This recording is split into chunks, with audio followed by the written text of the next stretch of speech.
Yeah, University of Conscious Science. We're on this letter from Polar Pride to Nebo. And so we up to even the gods themselves are yielding. It says, suppose then we say a certain individual has affirmed that the gods are pure mental essence and that the demions are psychic beings, participation of mind. The fact remains nevertheless that the pure mental essence are not to be charmed or mingled with things of sense. I'm going to stop there. You see, they're telling us right now that the gods are pure mental essence. So you see, the gods, they're your mental, which is not actually your mind. Your mind now is the demions. They control your mind. But the mentality of yourself, who you are, is controlled by the gods. You understand? And it says that you shouldn't mingle the two, because a lot of it is, it's like you try to perceive it from a material point of view or from a third three-dimensional point of view. You're not going to understand it. It'll just make you crazy. Now, for you to get an understanding, we're going to go down here to Xenocrates, who was a disciple of Plato himself, taught these doctrines. He considered the heaven as divine and that the substance of the divine nature was mind, pure and absolute, which is what we call thought. Thought is mind or thought. And I tell you, we live in the mind. So this is not something I make up. This is ancient knowledge that is inside of us. If we tap into ourselves, you know that. And so he said he also described the stars as visible divinities. The demions were depicted as of psychic nature, subordinate to that of the gods, and therefore subject to emotions and perturbations like human beings, while at the same time sharing a degree in power and intelligence of the gods. So you get your intelligence from the gods, but you get your emotional side too from the demions. And together they form the genius. You become, the human can only be a demion, the highest level of himself. That takes you up to the next level, prepare you to be a god or one of the gods for them to accept you. So, let's go back one more first.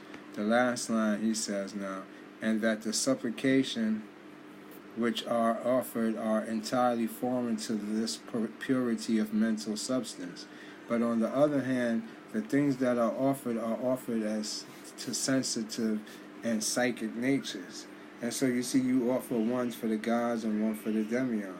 So basically, let's keep it going. Are gods then separated from demons by the distinction of body and unbodied? If, however, only the gods are incorporeal, how shall the sun, the moon, and the visible luminaries in the sky be accounted as gods? So you see, that's who the gods is. The sun, moon, stars, and the planets. From ancient times, they tell you that. But we can't look at it in the physical sense that they themselves is what you see. It's not what you see with your eye. You have another you in you that is an overlay, a matrix, that see what's inside of it. It's kind of deep for you to understand it, but you're going to get it after a while. So, you got to understand that the most important part, those two parts, you got the body and the unbodies.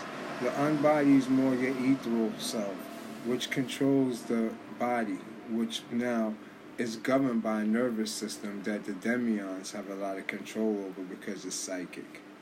So I hope this makes sense, because it's more truer than the medical stuff, because then you'll know why you have to follow nature's law and use herbs and certain healings and don't interact with certain people, because you don't know what's inside of them, which God is compelling them, or which demion they're possessed over, what's their motive.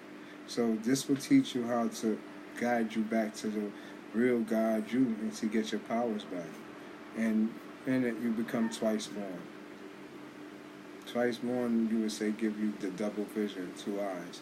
Now it says, how is it in that some of them are given of good and others being evil? You see, that's very important too, because they do have that, and this is what the stars that they say, and the sun and the moon, all of them have a double nature. Just like you have the day tree and the night tree, And so you got to know what is compelling you when it's coming on to you, making you think evil thoughts or making you just in a bad mood. And so by you learning this science and how they work, you'll be able to understand that it's not good or evil in the sense of how we see it, but it's an influence of good and evil that is being pushed upon you, and you have to know it and recognize it so you can counter it. Okay. What is the bond of union that connects the divinities in the sky that have bodies with the gods that are unbodied? The gods that are visible in the sky being included in the same category with the invisible, what distinguishes the demions from the visible, and likewise the invisible gods. So you see, you got a whole hierarchy there between the visible gods will be the planets that you see in the sky. The invisible one will be the prominence and the radiance that's in this darkness that you see that you think is dark, but it's full of gods. And then in the area, once you get into the atmosphere, you got the demions, that some is visible and some is invisible. And so they want to know the details of it. So what is the token at the sacred rite of the presence of a god or an angel or an archangel or a demion or some archon or a soul? You see, they just gave you the whole order of everything in the hierarchy system. So let's take it from the top. A god. A god would be the planetary body. But now you got, or an archangel, or an angel. And that's what they call them too. The god is the same thing as an angel, because they call the planets angels too. So that's the same thing. Back in the days, they call them gods. Today, they call them angels. Now, or an archangel.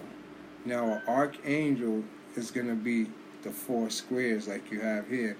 You'll have the circle with the 12, but the 4 corners will be considered the archangels. They guard 3 degrees in each box of the 12.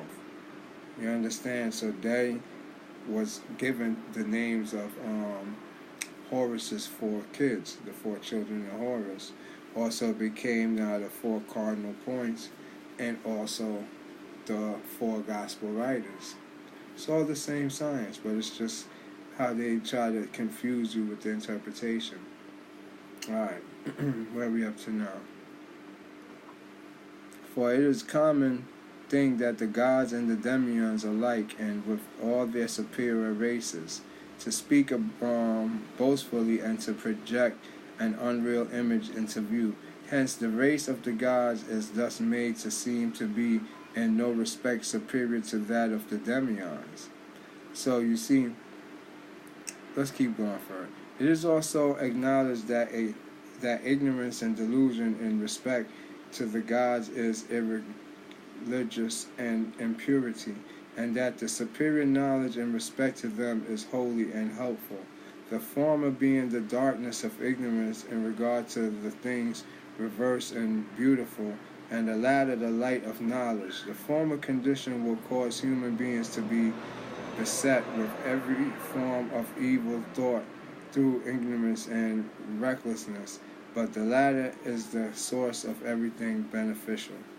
So you see, it's like, as long as you don't know the gods, know what's going on with demons, you're going to be thinking anything. You're going to believe whatever the preacher tell you, whatever anybody tell you.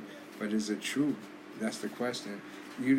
Everything here is not about what's good, what's bad. There's no morals here. It's just information, learning the truth. And once you learn the truth, you align yourself and you take your journey. You got a portal to go through. Not a portal of people conveying you this way, I'm pulling you this way, and say, hey, take this way, or I like it this way. And you even like, I don't want to go, or I'll go tomorrow, or I'll take this way. No, truth is one thing, and it compels you. It's your destiny. Sometimes you do something, and you know it's fucked up and you ain't supposed to do it, but you still do it anyway. That's your destiny. You understand? It happens a lot with relationships. You know the person, the girl ain't right for you, the guy ain't right for you, but you still have to go through what you have to go through. I just want you to understand that we're going to cut right now because it's raining and it's going to be hard to hear. University of Conscious Science, one love.